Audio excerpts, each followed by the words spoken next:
Comment vaincre le syndrome de l'imposteur? C'est la question à laquelle je vais répondre dans cette vidéo.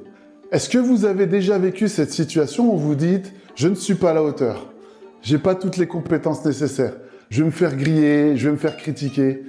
Et si c'est le cas, bienvenue dans le club du syndrome de l'imposteur. Et devinez quoi? On est bien plus nombreux qu'on le pense, mais aujourd'hui, on va changer ça. Dans cette vidéo, je vais vous partager comment j'ai vécu le syndrome de l'imposteur et comment vous allez pouvoir vous en libérer en 3 étapes. Si vous êtes encore là, c'est que vous aussi, vous avez déjà vécu ce syndrome et je vous rassure, vous n'êtes pas seul. Comme je vous l'ai dit, moi aussi, je suis passé par là et je vous embarque avec moi pour vous en libérer. C'est quoi le syndrome de l'imposteur? Le syndrome de l'imposteur, c'est cette voix dans votre tête qui vous dit que vous n'êtes pas légitime, que vous n'êtes pas à la hauteur.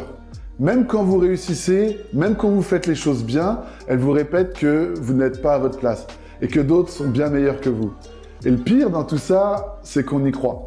J'ai vraiment ressenti ce syndrome quand j'ai obtenu mon diplôme d'entraîneur au basket. Je commençais à coacher, à faire des vidéos, à accompagner individuellement des joueurs. Et dans ma tête, j'entendais la voix de mes anciens formateurs. Pas leur vraie voix, mais la voix que j'imaginais. Et c'était une voix malveillante qui me jugeait, qui me disait « Mais t'es qui toi pour apprendre aux autres ? T'as pas assez d'expérience, t'es pas assez précis dans tes explications. » Alors qu'en vrai, c'était juste mes croyances limitantes. Et cette voix, elle me répétait en boucle « T'es pas à la hauteur, les autres sont meilleurs que toi. Qu'est-ce qu'ils vont penser, tes clients? Qu'est-ce qu'ils vont penser de ce que tu racontes ?» Et en fait, ça me bloquait. Parce que normalement, j'étais là pour coacher, mais en moi, dans ma tête, c'était le procès permanent. Et puis un jour, les retours ont commencé à arriver, des jeunes qui progressent, des parents qui me remercient, des retours qui étaient incroyablement positifs. Et puis j'ai eu cette vidéo YouTube sur les finitions près du panier qui a fait plus de 20 000 vues et qui continue encore à en faire. Mais il n'y a pas eu que ça. J'ai aussi suivi énormément de formations. Je me suis formé encore et encore pour devenir meilleur, pour devenir plus compétent, plus sûr de moi. Et c'est ça qui a nourri mon sentiment de légitimité. J'ai pas attendu de me sentir prêt, je me suis préparé pour me sentir prêt. Et plus je me formais, plus je progressais et plus cette voix elle perdait de sa force. Comment est-ce que vous pouvez vaincre le syndrome de l'imposteur en 3 étapes? Alors la première étape, identifiez la voix dans votre tête. Demandez-vous, est-ce que je suis vraiment en danger ou est-ce que c'est juste une peur qui est basée sur mes expériences passées?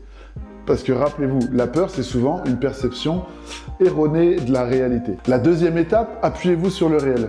Faites la liste de vos réussites, des compétences que vous possédez, relisez tous les messages positifs que vous avez reçus, revivez les moments forts et formez-vous.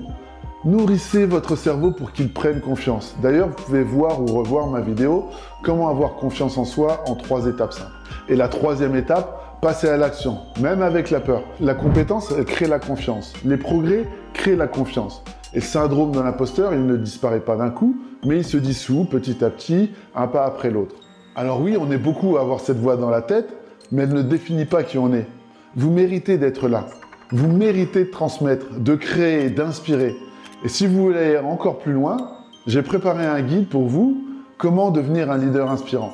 Si cette vidéo vous a parlé, abonnez-vous, laissez-moi un pouce bleu et surtout, racontez-moi en commentaire un moment où vous aussi, vous avez ressenti ce syndrome de l'imposteur et dites-moi, si c'est votre cas, comment vous avez réussi à le dépasser. Je veux vraiment vous lire et surtout, je réponds à tous les commentaires. Alors, je vous dis à très bientôt, passez à l'action et surtout, osez rêver grand.